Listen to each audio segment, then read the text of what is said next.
तेव्हा त्याच बाबासाहेबांची सावली आज सगळ्यांना हवी हवीशी वाटते. हे समाज परिवर्तन नाही का? अगदी बरोबर आहे. जेव्हा या देशाचा प्रधानमंत्री हा शेतकऱ्याचा मुलगा होईल तेव्हा या देशामध्ये सगळ्यांच्या घरात दूध दुभतं आणि सगळ्यांच्या घरात धान्य असेल आणि अख्खा देश सुखी असेल, हे बाबासाहेबांचं म्हणणं आहे. अहो, इकडे अजून आम्हाला कर्जमाफी करता येईल, पण आता अलीकडं नाचगाणी थिरकणं या गोष्टी जास्त होत आहेत. तर हे बाबासाहेबांना जे मुळात पसंतच नव्हतं. या सांस्कृतिक कलेकडे व्यवसाय म्हणून पाहायला गेला. बाबासाहेबांचं जे टीचिंग होतं हे टीचिंग सुटलं. गीताचा थिल्लरपणा आला. तुझ्या रक्तामधला भीमराव पाहिजे. अच्छा, म्हणजे गायकांनी चळवळ उभी केली.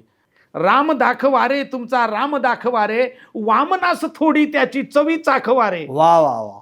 नीच नीतीचा कापू गळा, त्या रक्ताचा लेऊ टिळा, मंजुळा पाजळ आपला विळान चल ग रणामधी. बौद्ध धर्म का बाबासाहेबांना स्वीकारावा असा वाटला? त्यांच्या विचारावर पाऊल ठेवून आपल्याला चालावं लागेल. मग शेवटी कोणी लिहिलं संविधान? मग अर्थातच डॉक्टर बाबासाहेब. या देशातल्या ग्रामपंचायतीमध्ये अजूनही बाबासाहेबांचं संविधान पोहोचलं नाही. बाबासाहेब तुकोबांच्या विचाराचे पण वाहक आहेत ना. बुडत आहे जन न देखावे डोळा, म्हणून कळवळा येत असे. जिथे माणसाला माणसासारखी वागणूक दिली जात नाही तो धर्म नसून ती एक शिरजोर आहे. बाबासाहेब आणि राजकारण या अँगलनी जर विचार केला तर काय सांग? या देशातल्या समस्त स्त्रियांना ऊर्जित अवस्था तुम्ही प्राप्त करून देत नाहीत म्हणून बाबासाहेबांनी मंत्रिपदाचा राजीनामा दिलेला आहे. हे राजकारण म्हणतात. बरोबर. पण बाबासाहेबांनी पहिला मान शेती करणाऱ्या कामगाराला, अल्पभूधारक शेतकऱ्याला आणि ओबीसीनं पहिला मान दिलेला आहे. जातीचा विचार नाही बाबासाहेबांनी केला. कष्टकऱ्यांचा केला. आपल्या आईला सन्मान देता देता दुसऱ्याच्या आईला सन्मानित करावं हे शिकवणारा राजा या आशिया खंडात एकच, त्याचं नाव छत्रपती शिवराय. की काजव्यांनो, तुम्ही आपल्या मर्यादेत राहा, कारण आज सूर्य मावळलेला नाही. तो कालही प्रकाशमान होता, आजही प्रकाशमान आहे आणि उद्याही प्रकाशित राहील. डॉक्टर बाबासाहेब आंबेडकरांना विनम्र अभिवादन. जय भीम, जय हिंद, जय महाराष्ट्र. नमस्कार, मी संदीप चव्हाण आणि आपण पाहत आहे PCMC न्यूज. आज 6 डिसेंबर. महामानव, विश्वरत्न, भारतरत्न, भारतीय राज्यघटनेचे शिल्पकार, बोधिसत्व डॉक्टर बाबासाहेब आंबेडकर यांचा महापरिनिर्वाण दिन. अर्थात आजच्या दिवशी त्यांच्या स्मृतींना उजाळा देण्यासाठी, त्यांच्या कार्याचा जागर करण्यासाठी आणि त्यांनी आत्तापर्यंत केलेल्या विविध क्षेत्रांवर एक पैलू टाकण्यासाठी आपल्याला आपल्या स्टुडिओमध्ये डॉक्टर बाबासाहेब आंबेडकर यांचा जीवन प्रवास उलगडून दाखवण्यासाठी एक उत्कृष्ट व्यक्तिमत्व लाभलंय. ते आज आपल्या स्टुडिओत आलेत. कारण की त्यांचा प्रवास देखील बाबासाहेबांचा अभ्यास आणि बाबासाहेबांचे विचार स्वतःसह समाजात रुजवण्याचाच राहिलेला आहे. 1993 मध्ये माजी राष्ट्रपती KR नारायणन यांच्या हस्ते साहित्य अकादमीचा डॉक्टर बाबासाहेब आंबेडकर गौरव पुरस्कार आणि तिथंच राष्ट्रीय प्रवचनकार म्हणून उपाधी. 2018 मध्ये श्रीलंकेतील महाबोधी सोसायटीचा महाबोधी बुद्धिस्ट आंतरराष्ट्रीय पुरस्कार. त्यानंतर 2019 मध्ये जे थायलंडमधील बँकॉक येथे पहिलं वहिलं आंबेडकरवादी विश्व साहित्य संमेलन झालं, त्यामध्ये डॉक्टर बाबासाहेब आंबेडकर आंतरराष्ट्रीय पुरस्कार आणि अर्थातच 14 जून 2025 म्हणजे याच वर्षी अमेरिकेतील वॉशिंग्टन विद्यापीठाची सन्माननीय डॉक्टरेट पदवी. अर्थात प्रबंधाचा विषय देखील अतिशय महत्त्वाचा, reconstruction of the world through Buddha's ideology of compassion and peace, म्हणजेच जगाच्या पुनर्बांधणीसाठी बुद्धाच्या शांततेची व करुणेची गरज. अगदी 2-4 शब्दांमध्ये या व्यक्तिमत्वाचा उलगडा मला करता येणार नाही, पण त्यांचं आत्ताचं समाजकार्य म्हणजे गेली 18 वर्ष धम्मभूमी ते दीक्षाभूमी असं धम्मरथाचं यशस्वी आयोजन, सामाजिक आणि शैक्षणिक क्षेत्रात तितकंच गेली 42-43 वर्ष उल्लेखनीय कार्य, या सगळ्यांच्याच जोडीला सगळ्यात महत्त्वाचा मुद्दा म्हणजे त्यांनी डॉक्टर बाबासाहेब आंबेडकरांचं जीवन अगदी पुस्तक रूपातून, विविध व्याख्यानांतून, म्हणजेच तब्बल 18,000 व्याख्यानांतून उलगडण्याचं केलेला एक प्रयत्न. मग महाराष्ट्र, भारत, देश, विदेश सगळीकडे त्यांची व्याख्यानं झालेली आहेत. अर्थात एवढी सगळी माहिती दिल्यानंतर या व्यक्तिमत्वाचं नाव तुम्हाला सांगायची मला गरज वाटत नाही, तरी देखील एक प्रोटोकॉल म्हणून दी.वा. बागुल, प्राध्यापक डॉक्टर दिलीप कुमार वामन बागुल आज आपल्या स्टुडिओत आलेले आहेत आणि त्यांच्याशीच आपण संवाद साधणार आहोत. बागुल साहेब, जय भीम. जय भीम. खरं तर आजचा दिवसच इतका आपल्यासाठी महत्त्वाचा आहे की सगळे म्हणतात की बाबासाहेब आंबेडकरांचा वैचारिक सूर्य, भीमरूपी सूर्य आज मावळला. पण खऱ्या अर्थानं त्याच सूर्याच्या सावलीत आज भारताचा प्रत्येक नागरिक स्वतःला सुरक्षित समजतो. त्यामुळं त्या सूर्याच्या सावलीचा प्रभाव आजही आहे. याबद्दल तुमचं मत काय? निश्चितच आहे. खरं तर माणसाची एक व्याख्या केलेली आहे. साहित्यामध्ये माणूस म्हणजे काय असं थोडंसं वर्णन केलेलं आहे. माणसाच्या व्याख्येमध्ये असं सांगितलं जातं की खऱ्या अर्थानं या दुनियेत खरं नुसतं खरं असून भागत नाही, ते खऱ्यासारखं दिसावं लागतं. लोक म्हणतात दिसतं तसं नसतं म्हणून जग फसतं. आपण तसे नाही अगर नसतो, पण आपण तसं असावं, निदान इतरांना तरी तसं भासावं आणि त्यावर सगळ्यांनी फसावं, यासाठी जो मरेपर्यंत धडपडतो त्याचं नाव माणूस. माणसाच्या या व्याख्येच्या पलीकडे जी माणसं जातात ती माणसं बाकी अद्वितीय ठरतात. माणसाच्या व्याख्येच्या पलीकडची माणसं आहेत ती. मग ते संत महात्मे असतील, ते शूरवीर असतील, ते देशभक्त असतील, ते साहित्यिक असतील, ते डॉक्टर बाबासाहेब आंबेडकरही असतील. या सगळ्यांचा विचार जर आपण केला तर त्यातलं आजला ज्या महामानवाची महापरिनिर्वाणाचा हा दिवस आहे, म्हणून प्रथमतः आपण मला बोलवलं म्हणून मी बाबासाहेबांना विनम्र अभिवादन करतो. खरं तर कोणाचा जन्म कोणाला काय करून गेला याच्यापेक्षा महामानव डॉक्टर बाबासाहेब आंबेडकरांचा जन्म मला माणूस बनवण्यासाठी झाला, एवढं बाकी तितकंच खरं आहे. कारण बाबासाहेबांचा जन्म अशा अवस्थेमध्ये झाला की ज्या अवस्थेमध्ये चातुर्वर्ण्य व्यवस्था इथे नांदत होती. चातुर्वर्ण्य व्यवस्थेमध्ये ब्राह्मण, क्षत्रिय, वैश्य आणि शूद्र असा प्रवर्ग निर्माण केलेला आहे मनुस्मृतीच्या माध्यमातून. ब्राह्मणांनीच फक्त शिकायचं, क्षत्रियांनी फक्त रणांगणात लढायचं, वैश्यांनी फक्त व्यापार उद्यम करायचा आणि या तीनही वर्गाची सेवा शूद्रांनी करायची. मग ती शूद्रांकडून सेवा करून घेण्यामध्ये बऱ्याच वेळेला त्याच्यामध्ये अमानवीपणा असायचा. विशेषतः शूद्रांनी चांगले कपडे घातले तरी मारहाण केली जायची. घरात किंवा कार्यक्रमात जर चपाती केली जेवायला तरी मारहाण केली जायची. नवे कपडे घातले तरी मारहाण केली जायची. घोड्यावर बसलं तरी मारहाण केली जायची. चांगलं खाल्लं तरी मारहाण केली जायची. देवाकडं पाहिलं तर डोळ्याला इजा केली जायची. हरिनाम जर ऐकलं तर कानामध्ये शिसं ओतलं जायचं गरम करून. इतका अमानवीपणा.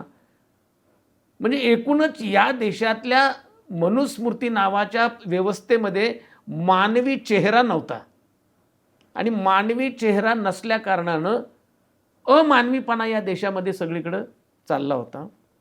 अर्थात धर्मानं दिलेल्या नियमाप्रमाणे जो तो आपापल्या पद्धतीनं वागत होता. पण अशाच काळामध्ये महामानव डॉक्टर बाबासाहेब आंबेडकरांचा जन्म झालेला आहे.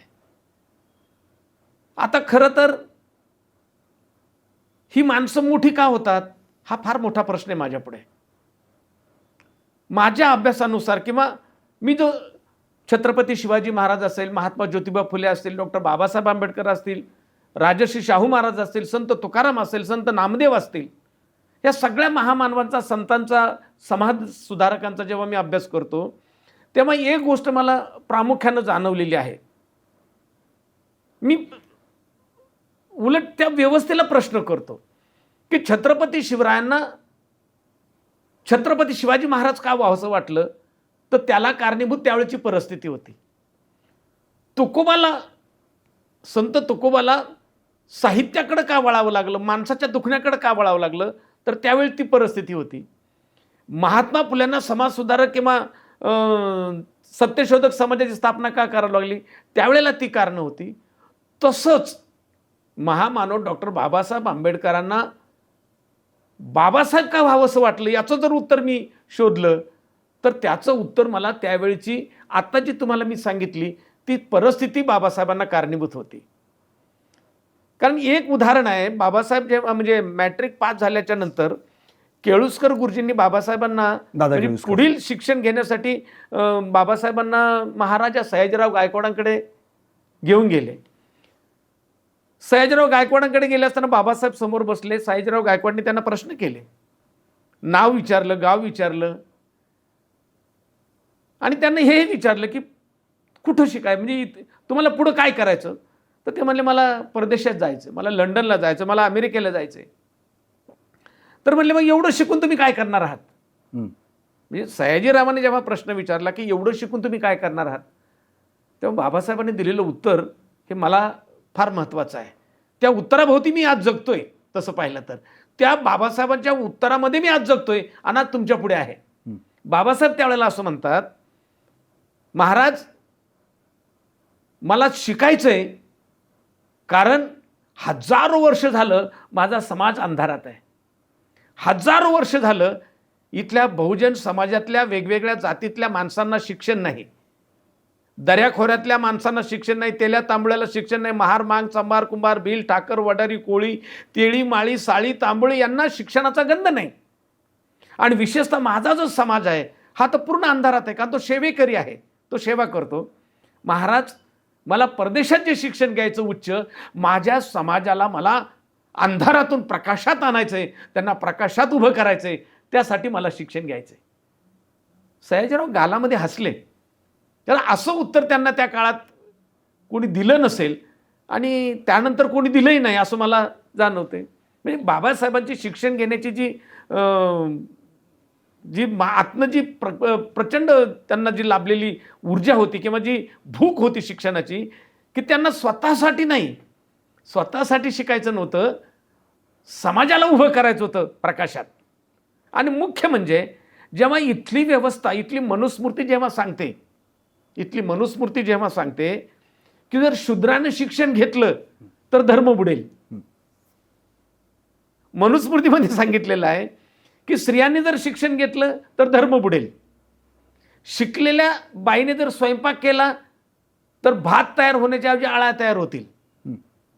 शिकलेल्या बाईने जर लग्न केलं तर 6 महिन्याच्या आत तिचा नवरा मरेल. बाई शिकली तर सगळ्यात मोठं वाटोळ धर्माचं होईल. बाईला कायम, स्त्रीला कायम आपल्या जोखडाखाली ठेवावं. लहानपणी तिने बापाच्या ताब्यात राहावं, तरुणपणामध्ये तिने नवऱ्याच्या ताब्यात राहावं आणि म्हातारपणामध्ये तिने मुलांच्या ताब्यात राहावं. तिला कुठल्याही प्रकारचं स्वातंत्र्य देता कामा नये. मनुस्मृतीमध्ये स्पष्ट सांगितलेलं आहे, न स्त्रीम स्वतंत्रम हते, की कुठल्याही प्रकारे स्त्रीला स्वातंत्र्य देता कामा नये. बाबासाहेब या गोष्टीकडे फार डोळसपणे पाहतात. बाबासाहेब इथल्या व्यवस्थेला असा प्रश्न विचारतात, जर तुमच्या देवाला, तुम्ही जर असं म्हणता की देवाला सगळी लेकरं सारखी आहेत, जर तुम्ही म्हणता देवाला सगळी लेकरं सारखी आहेत, तर मग निसर्गाने दिलेलं पाणी मला का पिऊ देत नाही? जर तुम्ही म्हणता देव सगळ्यांभोवती प्रेम करतो, तर मग मला मंदिरात का जाऊ देत नाही?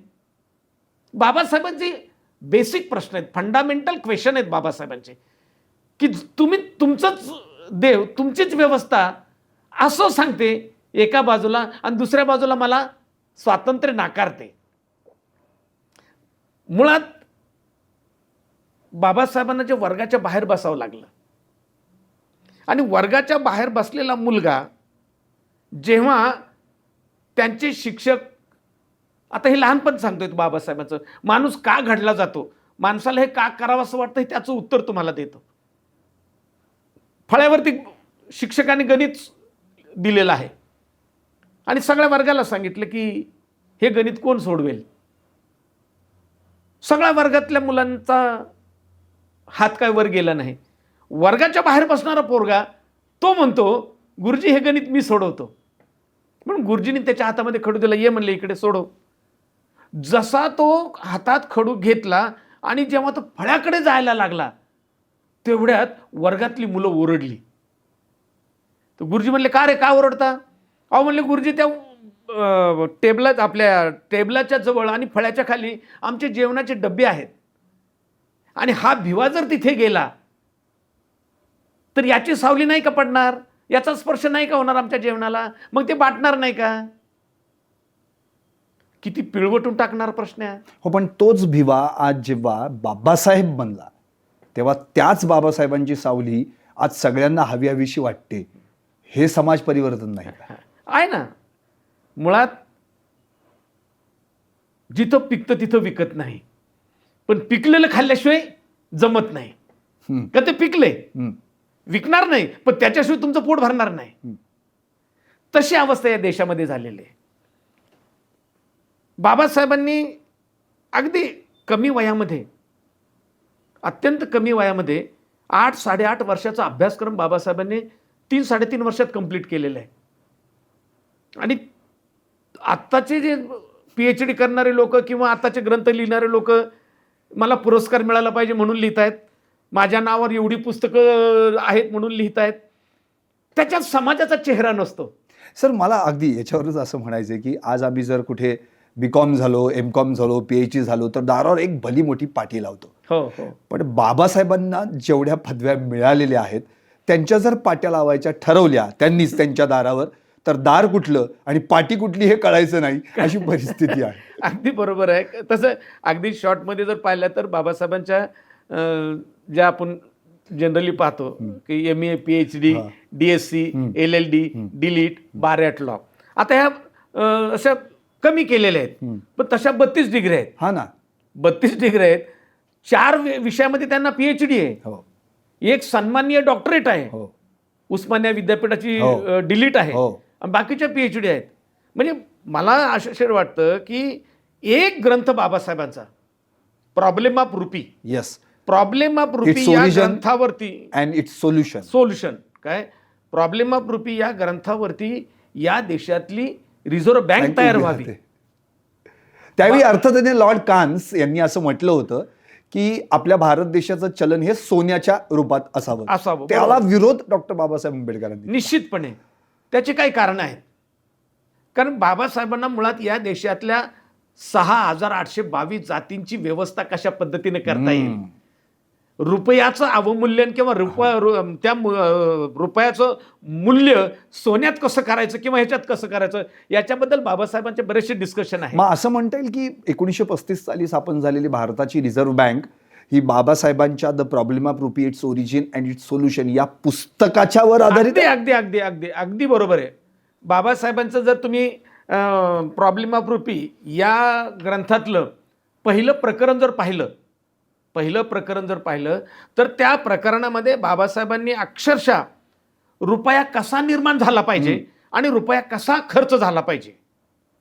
दुसरी गोष्ट मागणी आणि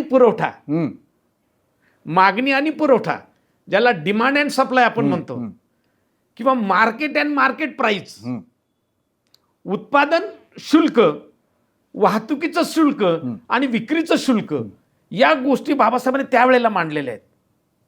बाबासाहेबांचं अर्थशास्त्र फार डीप आहे आणि प्रत्येक माणसाच्या भाकरीची व्यवस्था व्हावी ही अर्थशास्त्र आहे बाबासाहेबांचं. बरोबर.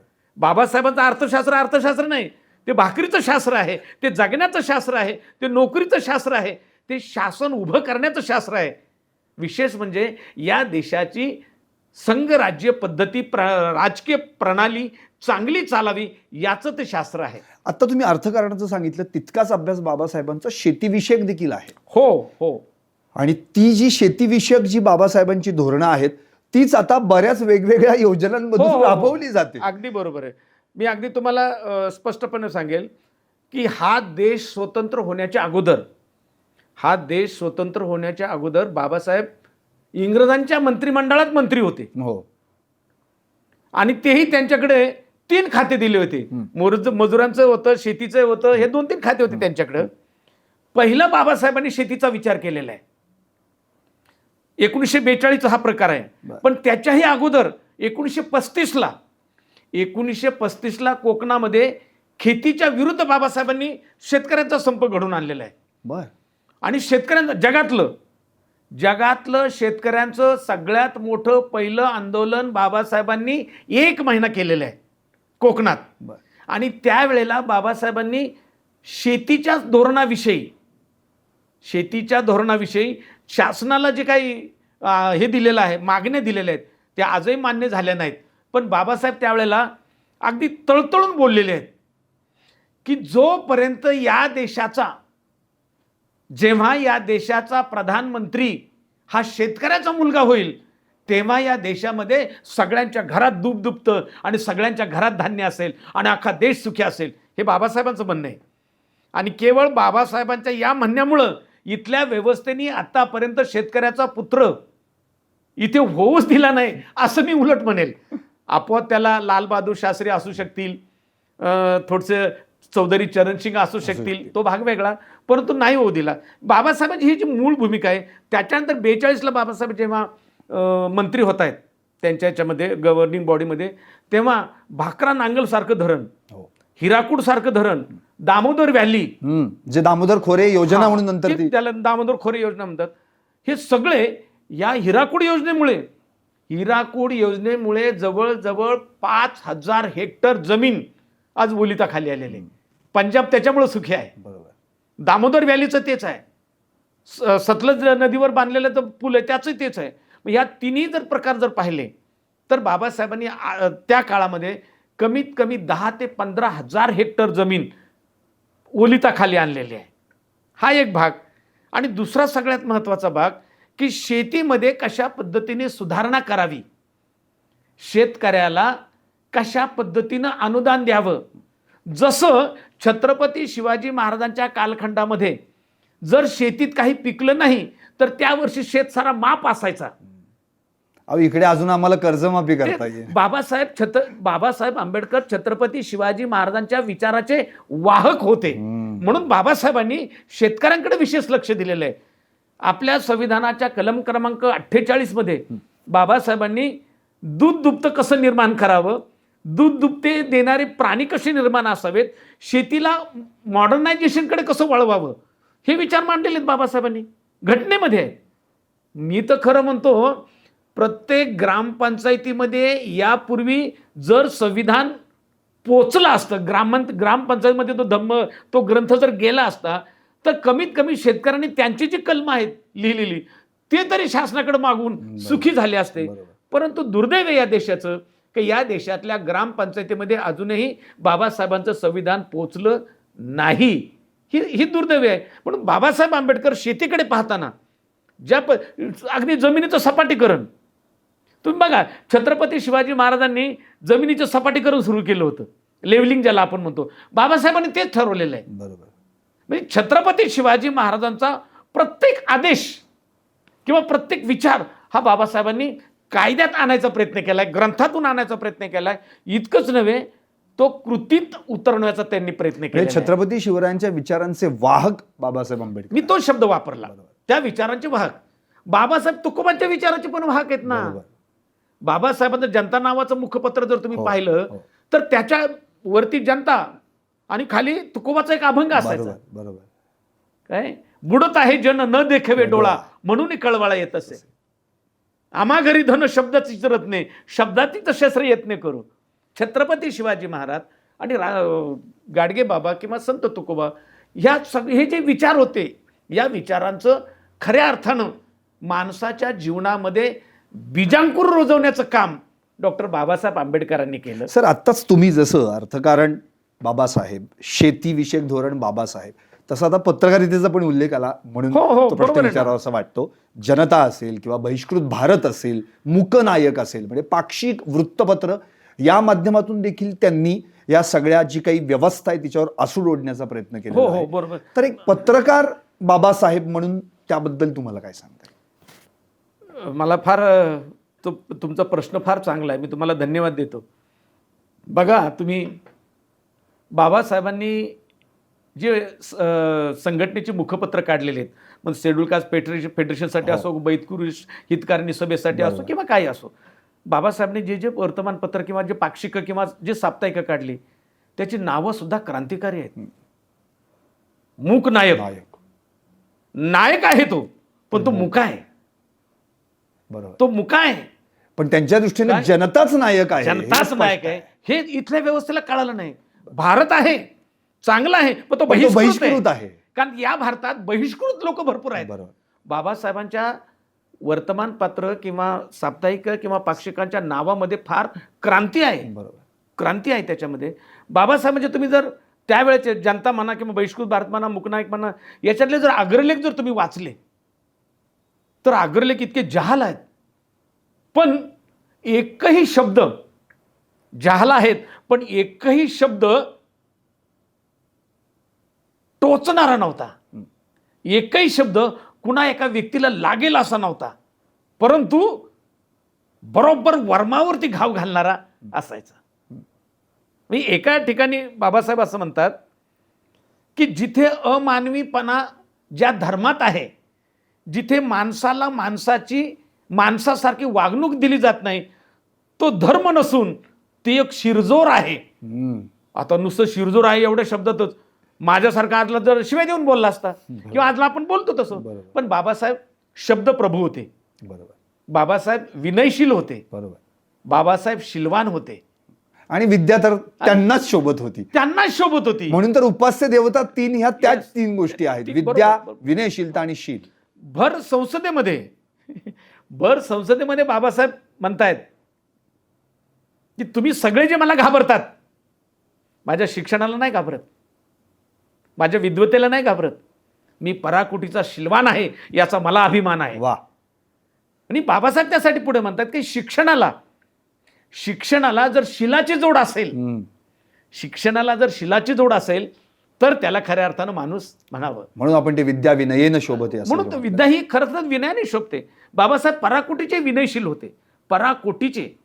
म्हणजे गांधीजींशी जेव्हा त्यांचे वाद होतात तेव्हा ते गांधीजींना वाईट शब्दांनी बोलतच नाही, किंवा गांधीजी सुद्धा त्यांना वाईट शब्दांनी बोलत नाहीत. गांधीजी त्यांना डॉक्टर साहेब बोलायचे. बरोबर.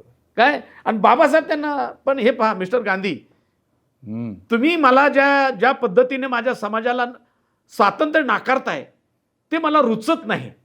किती शब्द सुंदर आहे, मला ते रुचत नाही.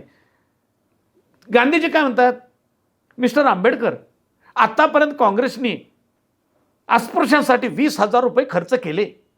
बाबासाहेब त्यांना म्हणतात, मिस्टर गांधी, तुम्ही ते 20,000 खर्च केलेत, परंतु त्याचा काही उपयोग झाला नाही.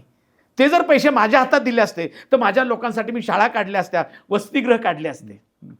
मिस्टर गांधी, मी तुम्हाला विनंती करतो की जर तुम्हाला अस्पृश्यता घालवायची असेल तर जसं तुम्ही काँग्रेसच्या लोकांना टोपी घालायला सांगता, हाताने तयार केलेले हातमागाचे कपडे वापरायला सांगता, तसं हेही एक करा ना की प्रत्येक तुमच्या पुढाऱ्याच्या घरात एक अस्पृश्य माणूस कामाला असेल किंवा तो जेवायला असेल. म्हणजे किती सुंदर उत्तर आहे. बरोबर. असं नाही म्हणले ते की तुम्हाला अक्कल आहे का मग हे करा, ते असं नाही सांगितलं त्यांनी.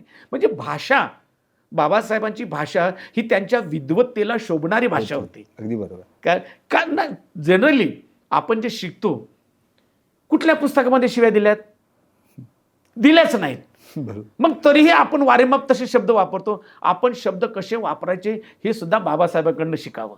बरोबर. कारण ते इतके तोलून मापून शब्द वापरतात बाबासाहेब, इतके तोलून मापून ते समोरच्याला लागतं पण ऐकावंसं वाटतं. म्हणजे थोडक्यात शब्दांना मान दिला तर शब्द तुमचा सन्मान वाढवतात. केव्हाही तुम्ही शब्दाला झेला, समाज तुम्हाला झेलतो. बरोबर. म्हणून वारेमाप बोलायचं, शिवराळ बोलायचं की कसं बोलायचं हे बाबासाहेबांकडनं शिकावं. सर, आत्ता तुमच्या संपूर्ण या बोलण्यातून एक महत्त्वाचा मुद्दा जो मला माझ्या प्रेक्षकांना देखील शेअर करावासा वाटतो आणि तो तुम्ही त्याच्यावर आणखी प्रकाश टाकावा, की बाबासाहेबांचं तत्त्वज्ञान 3 गोष्टींवर अवलंबून आहे. म्हणजे जीवनाचं पूर्ण म्हणजे स्वातंत्र्य, समता आणि बंधुता. आणि त्यांच्या राजकारणातला उद्देश, राजकारणात येण्याचा उद्देश म्हणजे आत्तापर्यंत आपण शेती, अर्थकारण सगळं या विषयांवर बोललो, तर त्यांनी स्पष्टपणे म्हटलं होतं की माझ्या समाजासाठी त्यांनी शिकावं, संघटित व्हावं, सरकारी नोकरीत यावं आणि अगदी खेडोपाड्यातल्या तळागाळापर्यंत दुर्लक्षित राहिलेल्या घटकाला देखील उंचावलेलं जीवनमान प्राप्त व्हावं, यासाठी मी राजकारणात आलोय. आताचं आणि तेव्हाचा राजकारणातला हा सगळ्यात मोठा डिफरन्स मला जाणवतो. तर बाबासाहेब आणि राजकारण या अँगलनी जर विचार केला तर काय सांगता येईल अगदी थोडक्यामध्ये? फार म्हणजे मूलभूत प्रश्न आहे हा आणि काळजाला हात घालणारा प्रश्न आहे आणि आजच्या राजकर्त्यांना फार मोठं उत्तर आहे याच्यातनं. मी एक निश्चित सांगू शकेल की जेव्हा या देशाचं संविधान जेव्हा लिहायचं होतं, इंग्रजांनी शेवटी मान्य केलं की आम्ही तुम्हाला स्वातंत्र्य देतोय, परंतु तुमच्या देशात रेल्वे सुरू केली आम्ही, पोस्ट खातं सुरू केलं आम्ही, तार खातं सुरू केलं आम्ही, धरणं बांधले आम्ही, रोड आम्ही बांधले आम्ही, दळणवळण सुरू केलं आम्ही, शाळा सुरू केल्या आम्ही. आता आम्हाला सांगा की आम्ही जे हे सगळं निर्माण केले, मी फार महत्त्वाचा मुद्दा तुम्हाला सांगून जाणार आहे. बरोबर. आम्ही जे हे सगळं निर्माण केलेलं आहे तुमच्या समाजासाठी केलेलं आहे, तर तुम्ही कसं ते चालवणार आहात? हे जे सगळं आम्ही निर्माण केलं हे कसं चालवणार आहात याबद्दल काही नियम आणि नियमावली आम्हाला लिहून द्या, बर, मग तुम्हाला स्वातंत्र्य देतो. बर. मी फार स्वातंत्र्याचा मुद्दा मांडतो आता, बरोबर, राजकारणात बरोबर. तो राजकारणाचा बरोबर. मुद्दा आहे. तर त्यावेळेला नेहरू म्हणा, सरदार पटेल म्हणा, पंडित मदनलाल मुन्शी म्हणा, तेज बहादूर सप्रू म्हणा, हे सगळ्यांनी विचार केला की ठीक आहे आपण यांना नियमावली लिहून देऊ. मी तुम्हाला सांगू इच्छितो त्यावेळेच्या पुढाऱ्यांनी या देशाचं नियम आणि नियमावली 11 वेळा लिहिली आणि 11 वेळा लॉर्ड माउंटबॅटनने ती फाडून टाकली. काहीच नाही म्हणलं याच्यामध्ये. तुमच्या देशात 6822 जाती आहेत, तुमच्या देशात 240 भाषा आहेत, तुमच्या देशात 6-7 प्रकारचे धर्म आहेत, यांचं भलं कुठं याच्यामध्ये? यांना सामावून घेणार लिखाण कुठं याच्यामध्ये तुमच्या? मग त्यावेळेला मोठा प्रश्न पडला. त्यावेळेला आयवर जेमिनी नावाचा एक माणूस होता. त्यावेळेला तो काय करायचा की जो देश स्वतंत्र होईल त्या देशाला संविधान लिहून द्यायचा आणि गडगंज पैसा घ्यायचा. तो नेमका कलकत्त्यात आला होता. कलकत्त्यामध्ये मोठी लायब्ररी आहे, आपल्या भारतातली नव्हे आशिया खंडातली फार मोठी लायब्ररी आहे. त्या ग्रंथाच्या काही याच्यासाठी तो आला असेल. पंडित नेहरूने तिकडे माणसं पाठवली की आमचा देश आता स्वतंत्र होतोय किंवा होऊ घातलाय, परंतु त्यांची अशी अट आहे की तुम्ही काहीतरी नियम आणि नियमावली लिहून द्या, रूल्स अँड रेग्युलेशन लिहून द्या. मग हे त्यांच्याकडे गेले, जेमिनी आयवरकडे. त्यांनी सांगितलं बा मी काही लिहिणार नाही. मग नेहरूची कमिटी गेली, नेहरू गेले. शेवटी तो म्हणला मी देणार नाही. तर तो म्हणला की मी आतापर्यंत 9 देशाचं संविधान लिहिले आणि एवढे करोडो रुपये मिळालेत की माझ्या कमीत कमी 3 पिढ्या तरी ते बसून खाईल. आणि आज आहे तसं ती परिस्थिती, आजची परिस्थिती तीच आहे. त्याच्या घरातले कोणी नोकरी करत नाही आजला, मोकळे ते किती दिवस पुरेल. पण म्हणले मी तुमच्या देशातलं संविधान किंवा तुमच्या देशातले नियम नियमावली मी लिहिणार नाही. म्हणले का लिहिणार नाही? तुम्हाला आतापर्यंत ज्यांनी दिले त्याच्यापेक्षा आम्ही जास्त देतो ना, पण द्या. ते म्हणले नाही देणार. मग का असा प्रश्न विचारला? त्यांनी सांगितलं की जे 9 देशाचं संविधान मी लिहिलंय त्या संविधान लिखाणासाठी ज्यांचे सगळ्या प्रकारचे ग्रंथ मला उपयोगी पडलेत त्या ग्रंथांचा लेखक डॉक्टर बाबासाहेब आंबेडकर आहेत. वाह. आणि त्यांच्या देशातली घटना मी कशी लिहू? Babasaheb love India. बाबासाहेब देशावर फार प्रेम करतात. तुम्ही जा आणि त्या माणसाला विनंती करा आणि माझी खात्री आहे तो माणूस कधी नाकार देणार नाही, कारण तो अगोदर या देशाच्या मातीवर प्रेम करतोय. अरे मग आयवर जेमिनीचे आपल्यावर थोर उपकार आहेत असं म्हणा. थोर उपकार आहेत. आणि मग ते बाबासाहेबांनी पहिली ते मान्य झाल्याच्या नंतर अर्थात त्यांना राजकीय दृष्टिकोनातून बाबासाहेबांना टाळण्यासाठी खूप प्रयत्न केला. त्यावेळेचे नेत्यांपैकी काही असे म्हणले की संविधानाच्या त्या सभेमध्ये दरवाज्यातूनच काय खिडकीतून सुद्धा आणि मुरीतून सुद्धा बाबासाहेबांना आम्ही संविधान सभेवर येऊ देणार नाही. बाबासाहेबांना मुंबईमध्ये पाडलं संविधानावर न येण्यासाठी. मग शेवटी बंगालमधून मंडल नावाच्या त्या माणसानं काय बाबासाहेबांच्या तिथला तो खासदार होता, त्याचं नाव आता मला आठवत नाही, त्यानं आपली जागा बाबासाहेबांना दिलेली आणि बाबासाहेब सभेवर आलेले आहेत. पण सगळ्यात महत्त्वाचे सभेवर आल्याच्या नंतर त्यावेळेला 299 सभासद होते संसदेमध्ये.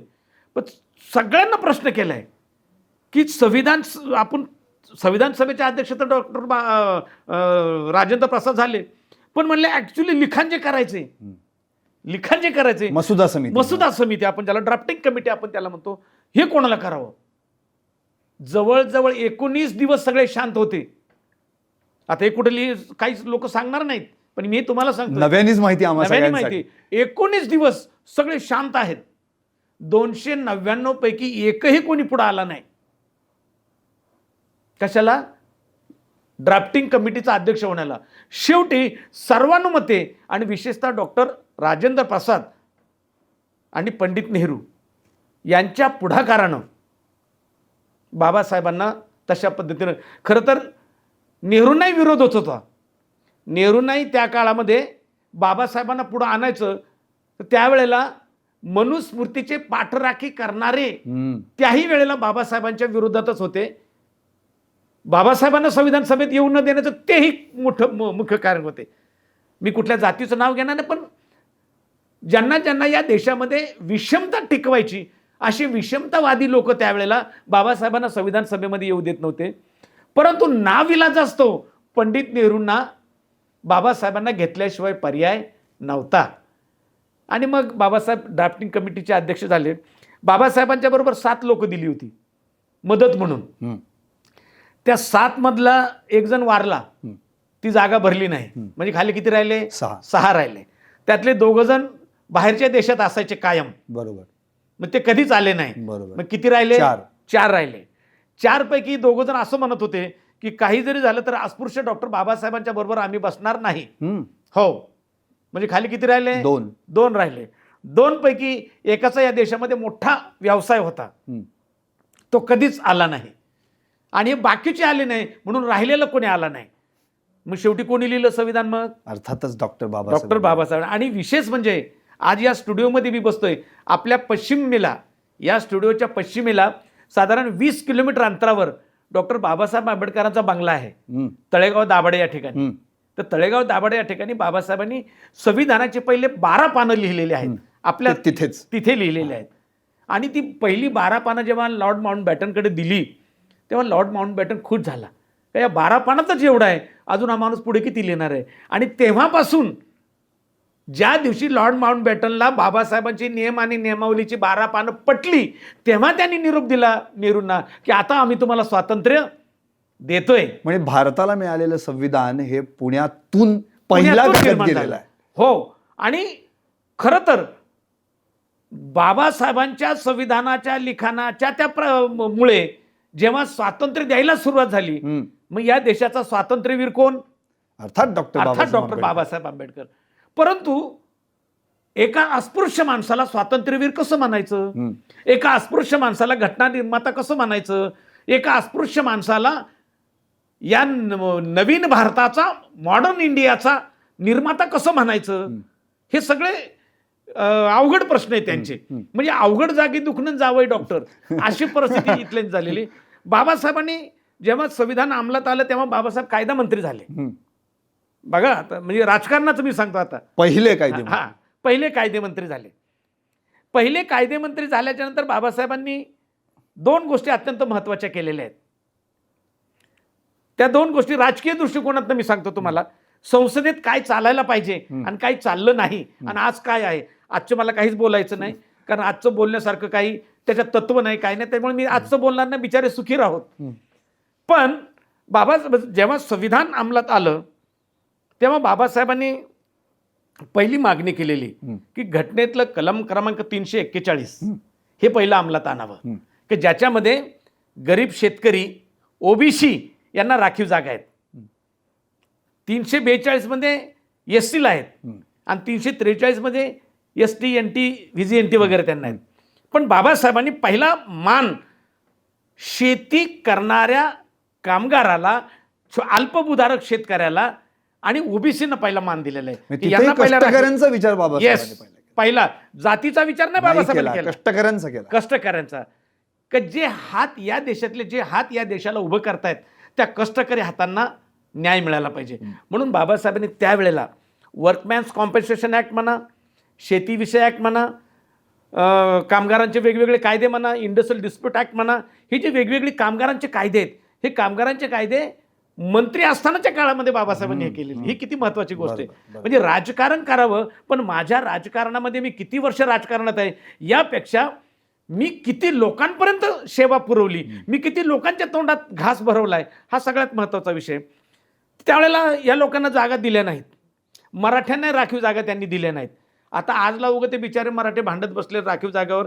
खरं तर भांडून काही मिळणार नाही, तर ते संविधानाच्या काही त्रुटी ज्या आहेत त्यांच्या दृष्टिकोनानं त्याच्यात बदल करणं गरजेचं आहे. मग ते Amendment होणं होईल. गरजेचं. आपला विषय तो नाही आहे. बरोबर. पण जेव्हा बाबासाहेबांचे हिंदू कोड बिल लिहिलेलं आहे, त्या हिंदू कोड बिलाच्या माध्यमातून बाबासाहेब या देशातल्या समस्त स्त्रिया, बाबासाहेब महार समाजाचे, अस्पृश्य समाजाचे, आणि बिलाचं नाव काय आहे?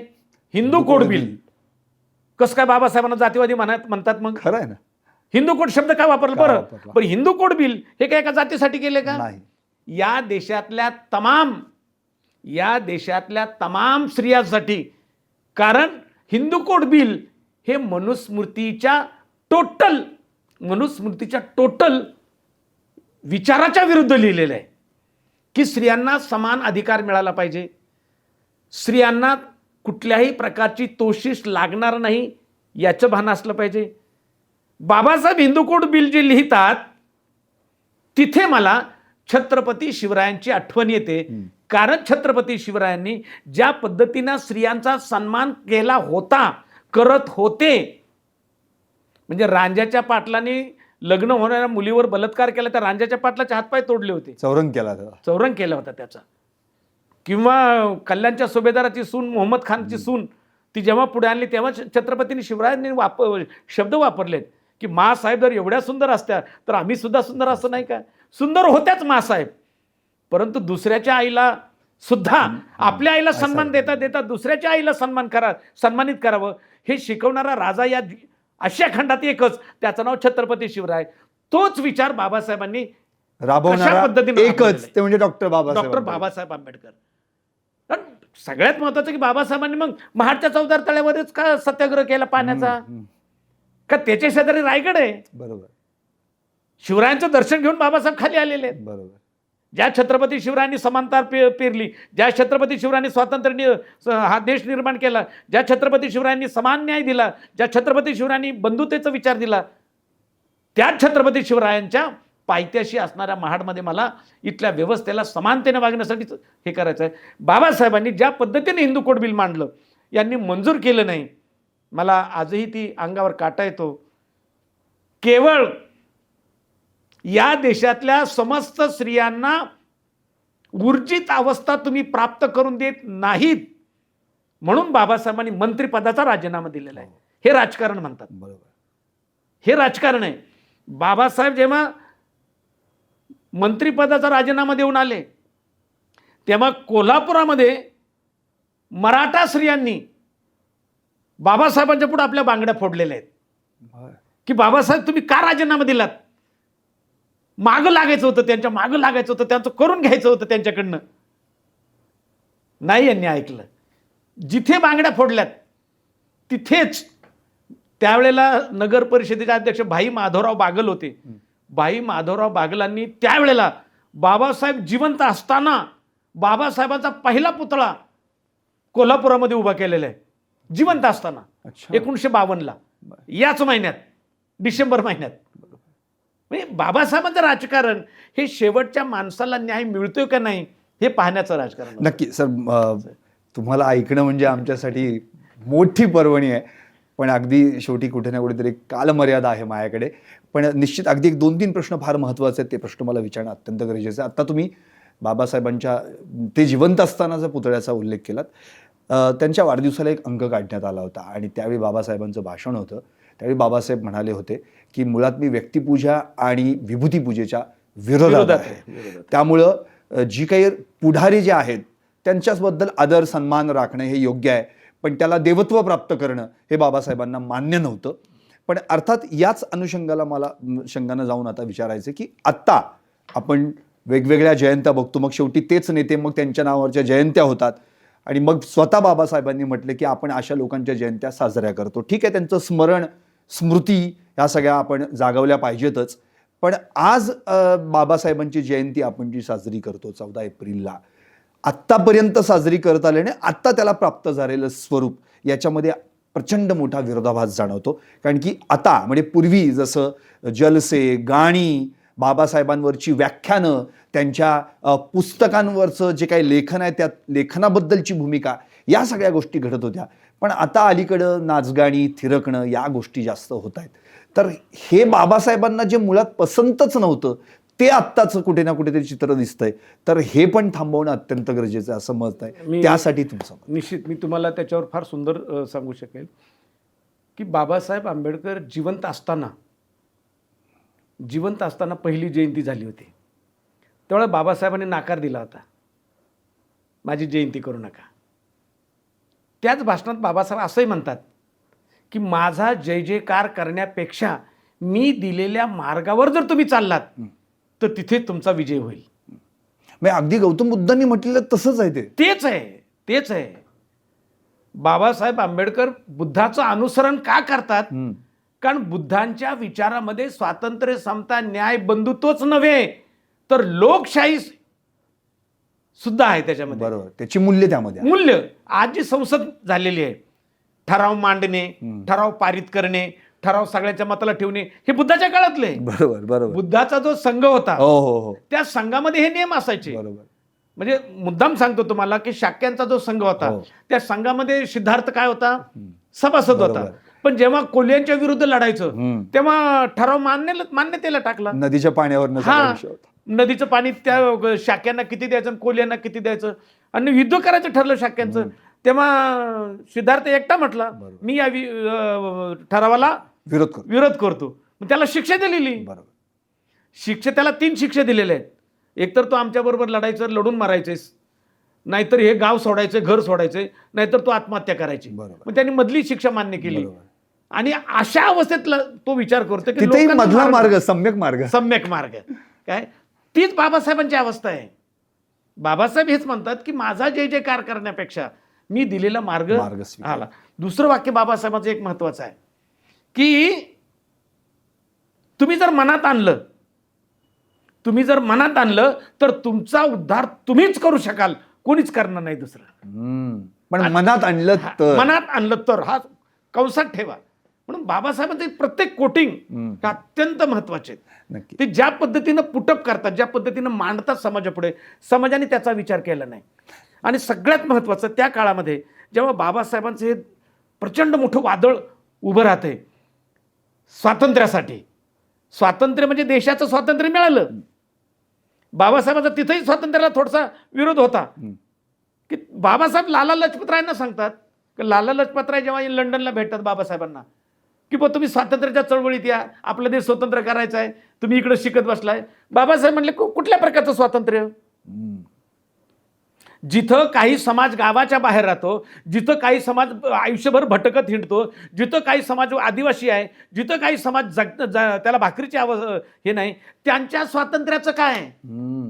बाबासाहेबांना या देशाला स्वातंत्र्य पाहिजे होतं. ते संपूर्ण स्वराज्याचा जाहीरनामा बाबासाहेबांनी इंग्रजांपुढे मांडलेला आहे. संपूर्ण स्वातंत्र्य म्हणजे भाकरीपासून, चाकरीपासून तर अगदी नोकरीपर्यंत कंप्लीट फ्रीडम.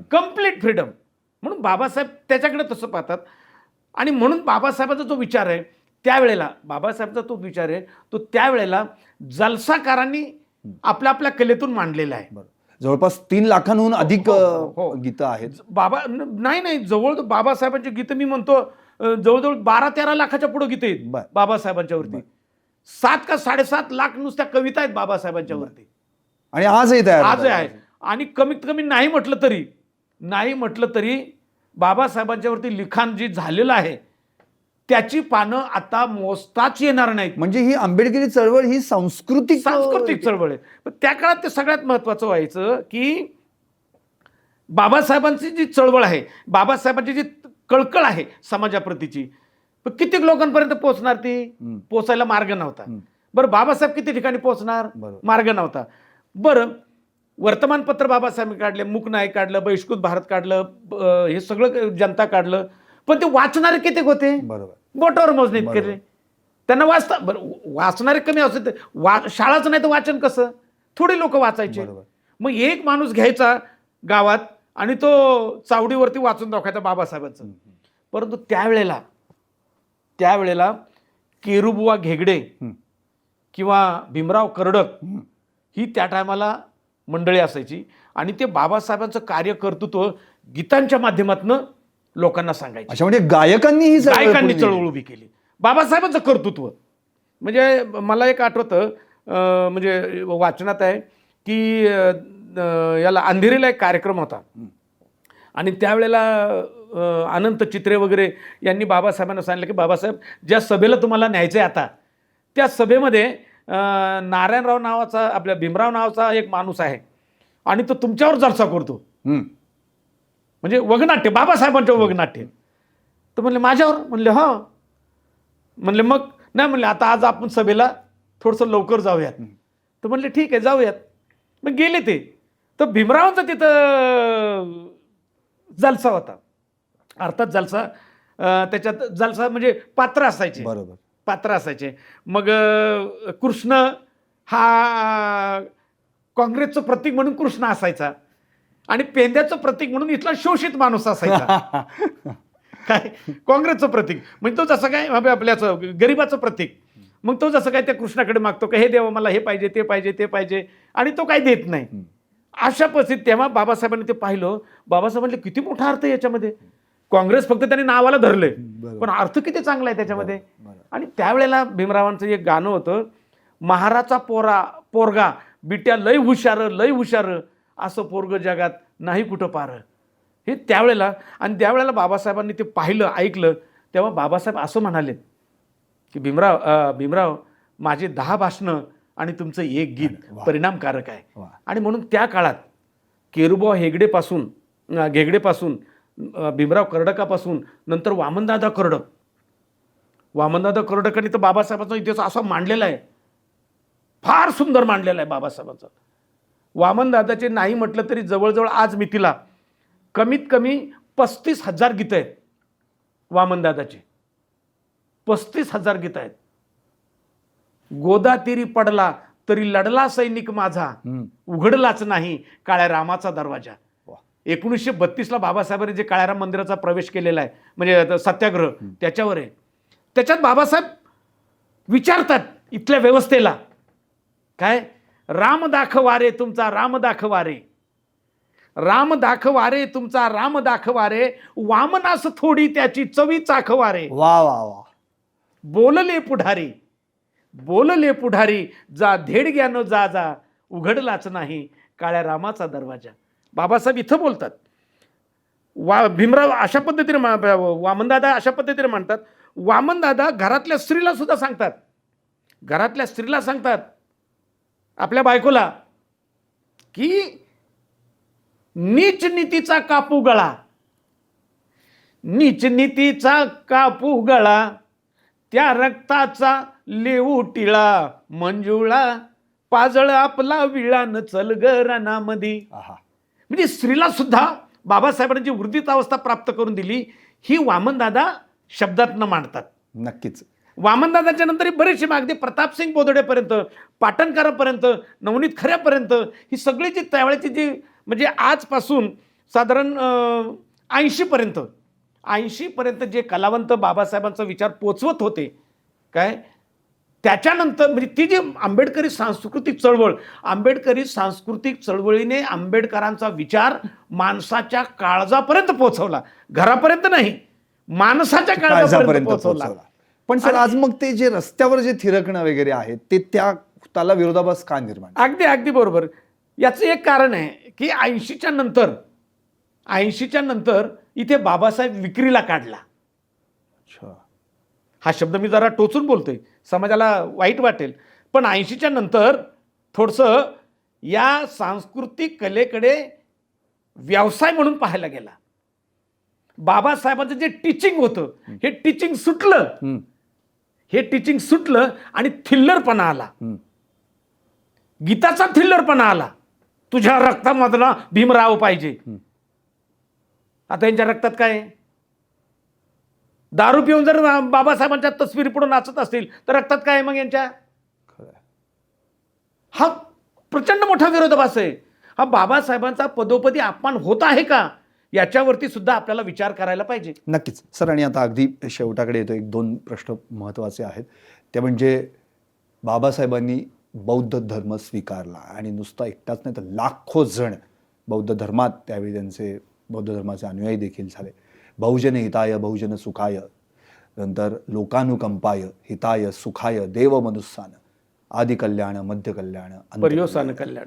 एवढा उत्तम धर्म बाबासाहेबांनी स्वतः म्हटलंय की विज्ञानाला अनुसरलेला आणि विज्ञानाधिष्ठित धर्म जर या जगात कोणता असेल तर तो एकमेव म्हणजे बौद्ध धर्म. अगदी हा बरोबर. बौद्ध धर्म का बाबासाहेबांना स्वीकारावा असा वाटला? फार सुंदर याचं उत्तर देता येईल. पहिली गोष्ट ही की जगात जेव्हा कोणताही धर्म नव्हता, मी फार भान ठेवून बोलतोय, जगात जेव्हा कोणताही धर्म नव्हता तेव्हा बुद्धाचे विचार होते. बुद्धानं कुठलाही धर्म स्थापन केला नाही. आपण त्याला बौद्ध धर्म म्हणतोय. बरोबर बरोबर. बुद्धानं कुठलाही विचार आपल्या कुठलाही धर्म स्थापन केला नाही. त्यानं माणसाच्या जगण्यासाठी आणि माणसाला माणसात आणण्यासाठी, माणसाला शीलवान बनण्यासाठी, माणसामध्ये करुणा पेरण्यासाठी, माणसामध्ये माणुसकी पेरण्यासाठी आणि माणसामध्ये माणूस शीलवान होण्यासाठी जी शिकवण दिली त्याला आपण बौद्ध धम्म म्हणतो. मग जगामध्ये म्हणजे भगवान बुद्धाच्या महानिर्वाणानंतर, भगवान बुद्धाच्या म्हणजे मी पहिला शब्द वापरला की जगात कुठलाही धर्म नव्हता. भगवान बुद्धाच्या महानिर्वाणानंतर 600 वर्षांनी येशू ख्रिस्ताचा जन्म आहे. म्हणजे ख्रिश्चन धर्म कधी आला? नंतरच. येशू ख्रिस्तानंतर साधारण 450-500 वर्षानंतर मोहम्मद पैगंबराचा जन्म आहे. बरोबर. मग तो कधी आला? नंतरच. बरं, जर या देशातलं रामायण महाभारत वेद उपनिषद पुराणके ब्राह्मण्यके आरण्यके मनुस्मृती ही जर लिहिली म्हणावी तर बुद्धाच्या काळात मुळात लिखाणाचा शोधच नव्हता. बुद्धाच्या काळात लिखाणाचा शोध नव्हता. म्हणजे इथलं लिखाण आलं कधी? सम्राट अशोकाच्या कालखंडानंतर. बरोबर. सम्राट अशोकानं जी काही धम्मलिपी लिहिलेली आहे त्याच्यानंतर लिखाण सुरू झालेलं आहे. हा सगळ्यात महत्वाचा भाग. पण हे सगळं होत असताना बाबासाहेब बुद्धाकडे आकर्षित कसे झाले हा प्रसंग फार महत्वाचा आहे. भिवा नावाचा मुलगा मॅट्रिक पास झाला. भिवा नावाचा मुलगा मॅट्रिक पास झाला आणि महार समाजातला पहिला मुलगा पास झाला म्हणून त्यावेळेला केळुस्कर गुरुजींनी त्यांचा सत्कार करायचं ठरवलं. रामजी बाबांनी त्याला विरोध केला की म्हणले असं सत्कार झाला तर पोरं अहमपणा येईल, त्यांना काहीतरी मी आहे असं काही दाखवलं जाईल, नको नको नको. परंतु रामजी बाबांची त्यांची समजूत काढली दोघांची आणि राव बहादूर सिके बोले या कार्यक्रमाचे अध्यक्ष झाले. आणि सगळ्यात महत्त्वाचं केळुस्कर गुरुजींनी स्वतः लिहिलेलं बुद्धाच्या चरित्राचं पुस्तक भेट म्हणून दिलं भिवाला. भिवानं ते पुस्तक 7 तासाच्या आत वाचून काढलं. आणि ज्या दिवशी भिवानं ते पुस्तक वाचलं, मॅट्रिक झालेला पोरगा 19 वर्षाचा, त्यावेळेला 18-19 वर्षाचा, जेव्हा ते पुस्तक वाचलं त्याच दिवशी भिवाची पावलं क्रांतीच्या दिशेने वळायला लागलीत. हा सगळ्यात महत्वाचा मुद्दा आहे. तिथे पहिल्यांदा बौद्ध विचारांची किंवा बुद्धांच्या विचारांची पेरणी त्या झाली, मनातच पेरणी झाली. आणि मग हाच भिवा पुढे बाबासाहेब बनून बुद्ध अँड इज धम्म. हो हो, त्याचं सुद्धा फार महत्वाचं. पुढे बाबासाहेबांची बघा तुम्ही, बाबासाहेबांच्या लढाई जर पाहिल्या तर बाबासाहेबांनी अगोदर शब्दांच्या लढाया केल्यात. शब्दांच्या लढाई म्हणजे कशा की बाबा जर तुम्ही देव आहे म्हणता मग त्या देवाकडे मला जाऊ द्यात. जर तुम्ही निसर्गानं पाणी दिलेलं समतेचं आहे तर मला ते पाणी पिऊ द्यात. पण इथं काय ऐकलं नाही. मग ती लढाई बंद केली बाबासाहेबांनी, शब्दाची लढाई. मग बाबासाहेबांनी रस्त्यावरची लढाई केलेली. रस्त्यावरची लढाई मग ते महाडचा 14 तळ्याचा सत्याग्रह असेल, पर्वतीचा असेल किंवा नाशिकचा असेल, मुखेडचा असेल, बरोबर, अशी लढाई केली. तिथेही ते ऐकेना. म्हणून 35 साली बाबासाहेब स्पष्ट म्हणतात की मी हिंदू धर्मात जन्माला आलो, हिंदू धर्मात मरणार नाही. पण कुठं मरणार हे बाकी सांगितलं नाही. हे 35 सालीच म्हणून ठेवलं. 35 साली. तिथून पुढे 21 वर्ष बाबासाहेबांनी विचार केलेला आहे. बरोबर. 21 वर्ष बाबासाहेबांनी विचार केलेला आहे. आणि त्या कालखंडामध्ये बाबासाहेबांनी बुद्ध, मग त्रिपिटक, सुत्तपिटक, विनय पिटक, अभिधम्म पिटक, धम्मपद, उदान, खुद्दक, निकाय, अंगुत्तर निकाय, हे सगळे निकाय बाबासाहेबांनी अभ्यासलेले आहेत.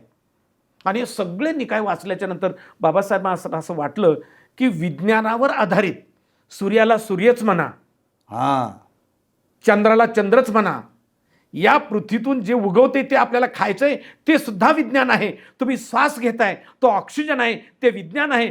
सोडताय तो कार्बन डायऑक्साईड आहे, ते विज्ञान आहे. कुठलीच गोष्ट कल्पनेवर, कर्मावर आधारित नाही, म्हणजे कर्मकांडावर नाही, तर ती तुमच्या कुशल कर्मावरती आहे. जर तुम्ही कुशल कर्म केलं तर भगवान बुद्धांनी फार सुंदर सांगितलं आहे, सब्ब पापस्स अकरणं. भगवान बुद्धाचा एक विचार आहे, सब्ब पापस्स अकरणं, म्हणजे कुठल्याही प्रकारचं वाईट कर्म न करणे. कुशलस्स उपसंपदा, उत्तम जे आहे, चांगलं जे आहे ते संपादन करणे. सचित पर्योदपणं एतं बुद्धानं शासनं, की मनाची एकाग्रता, मनाला चरित्रवान, सच्चित ताजतवान मनाला बनवलं, हे बुद्धाचं शासन आहे. बाबासाहेब इथे खऱ्या अर्थानं विचाराला नतमस्तक झाले की हे खरं आहे की जर चांगलं कर्म असेल तर नक्की चांगलं. बाबासाहेबांना बुद्धाचे 3 विचार पटलेले आहेत. एक कर्मनियमनाचा सिद्धांत, एक झिरो ज्याला शून्यवादाचा सिद्धांत, आणि एक कर्म सिद्धांत. कर्मनियमनाच्या सिद्धांतामध्ये भगवान बुद्ध असं म्हणतात की तुमचं जे भलं बुरं आहे हे तुमच्या कर्मावर अवलंबून आहे, की तुम्ही जसं कर्म कराल तसं आहे ना. चौकामध्ये उभे राहून जर तुम्ही लोकांना शिवाय दिल्या, ते कर्म केलं तर लोक तुम्हाला मारतील.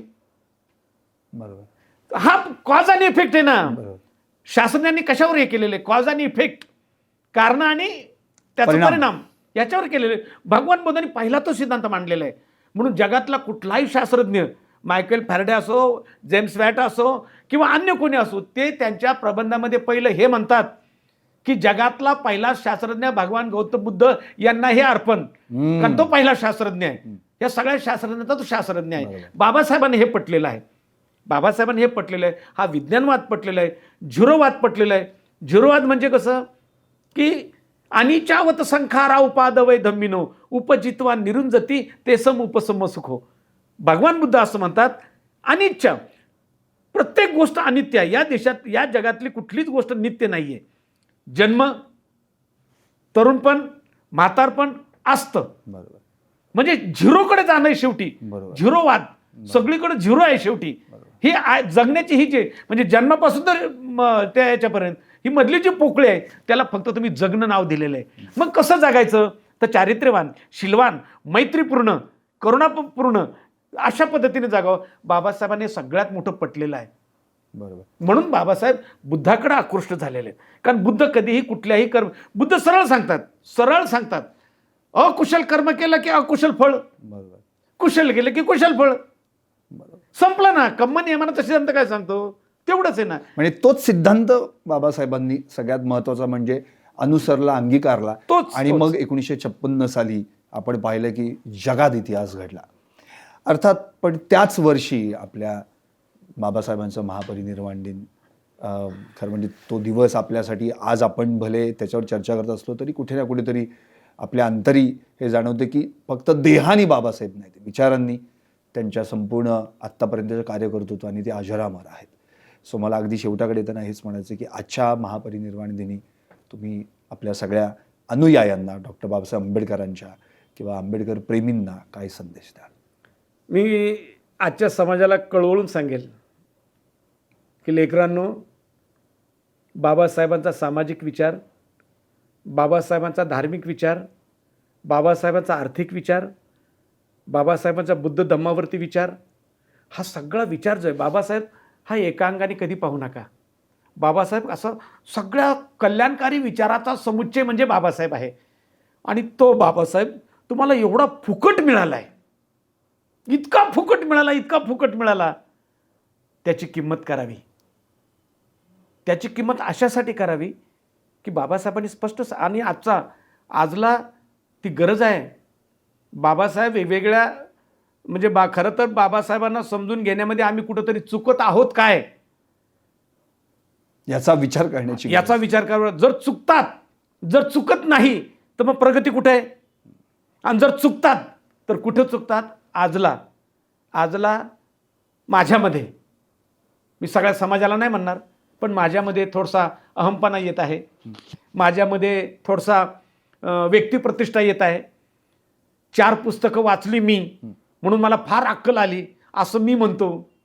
हा जो प्रकार आहे हा जर थोडा थांबला आणि बाबासाहेबांनी जे सांगितलं ना, संघटित व्हा, शिका, संघटित आज वाईट हे वाटतं आम्ही शिकलो, संघटित नको त्याच्याशी झालो आणि संघर्ष आमच्याच माणसाबरोबर करायला लागलो आणि याचा परिणाम आमच्या दुश्मनांनी घेतला, विषमतावाद्यांनी घेतला आणि बाबासाहेबांचा विचार, बाबासाहेबांची माणसं वेगवेगळ्या अंगानं फोडली आणि बाबासाहेबांची चळवळ फुटत चालली की काय? बाबासाहेबांचं संविधान या 21व्या शतकाच्या पूर्वार्धामध्ये बाबासाहेबांचं संविधान दिल्लीमध्ये जाळलं जातंय. ही या समाजाची किती मोठी शोकांतिका आहे. त्याच्या विरुद्ध आम्ही बोलत आहोत का? बाबासाहेबांच्या समाजाची आजची अवस्था काय आहे? फार ऑलबेल वाटत असेल, पण बाबासाहेबांच्या समाजावरचा आजही जो अन्याय अत्याचार आहे तो गेलाच नाही. या कालखंडात खैरलांजीसारखी घडावं घटना ही किती शर्मेची बाब आहे. आणि त्याच गावाला परत तंटामुक्त आदर्श गाव म्हणून पुरस्कार मिळावा, हे जे चाललेलं आहे हे चुकीचं आहे. बाबासाहेबांच्या समाजानं एकत्र येऊन इथल्या व्यवस्थेला घाम फोडला पाहिजे. खरं तर बाबासाहेबांच्या या महापरिनिर्वाण दिनाच्या निमित्तानं बाबासाहेबांना अभिवादन, आदरांजली नेमके काय असावी? दुसरं काही नाही करता आलं तरी चालेल, पण त्यांच्या विचारावर पाऊल ठेवून आपल्याला चालावं लागेल, तरच त्या समाजाची खऱ्या अर्थानं उन्नती होईल. असंच जर राहिलं वातावरण, आता जे वातावरण आहे हे असंच जर राहिलं तर बाबासाहेबांच्या चळवळीचं वाटोळ होईल. बाबासाहेबांच्या जयंतीमध्ये जो थिल्लरपणा चालला आहे, जी गाणी चाललेली आहेत, ती गाणीसुद्धा काय प्रकारची आहेत हो, किती विचित्र गाणी आहेत. वामनदादाची गाणी, यांची गाणी, किती फरक आहे. हा सगळाच प्रकार राजकीय क्षेत्रात जर पाहिलं, अहो एका वार्डामध्ये बाबासाहेबांच्या समाजाचे 11 लोक जर उभे राहिले तर बाहेरचा निवडून येतो ना. बरोबर. बाबासाहेबांच्या समाजाला हे कळायला पाहिजे, आमच्यामध्ये प्रचंड अहमपणा आलाय का, याचा आम्ही संशोधन केलं पाहिजे. याचा तर तुम्ही जे मगाशी म्हणालात की आम्ही शिकलो पण संघटित नको त्यांच्याशीच झालो आणि संघर्ष आपल्याच माणसांशी आपल्याला करावा लागतोय. खूप खूप धन्यवाद बागुल सर. तुम्ही खरं म्हणजे एवढं एका तासात हे सगळं बसणारं नाहीये. तुमच्याकडे समुद्र आहे, अक्षरशः सागर आहे बाबासाहेबांच्या विचारांचा. बाबासाहेब ही एक अशी शिळा आहे की मुळातच ती कधीच कुठेही बुडू शकणार नाही, ती तलावात असो किंवा समुद्रात असो. आणि मुळात स्वतः आचार्य अत्रेंचं एक वाक्य होतं महापरिनिर्वाण दिनी, स्वतः त्यांनी उच्चारलं होतं आणि ते म्हणाले होते की अशा महान नेत्याच्या मृत्यूने मृत्यूची सुद्धा कीव वाटतीये. आणि मला आठवतंय चांगदेव खैरमोडे सर यांच्या 12 खंडांच्या चरित्रामध्ये त्यांनी एक सुंदर वाक्य लिहून ठेवलंय. ते वाक्य बोलतो आणि मी शेवट करतो. त्यांनी असं म्हटलं होतं की सूर्य मावळल्यानंतर काजव्यांचं साम्राज्य सुरू होतं. क्या बात आहे. पण मला यापुढे देखील जाऊन सांगायचंय की काजव्यांनो, तुम्ही आपल्या मर्यादेत राहा, कारण हा सूर्य मावळलेला नाहीये. तो कालही प्रकाशमान होता, आजही प्रकाशमान आहे आणि उद्याही प्रकाशित राहील. पाहत रहा PCMC न्यूज. डॉक्टर बाबासाहेब आंबेडकरांना PCMC न्यूज आणि प्रेक्षकांच्या वतीनं विनम्र अभिवादन. जय भीम, जय हिंद, जय महाराष्ट्र. जय भीम.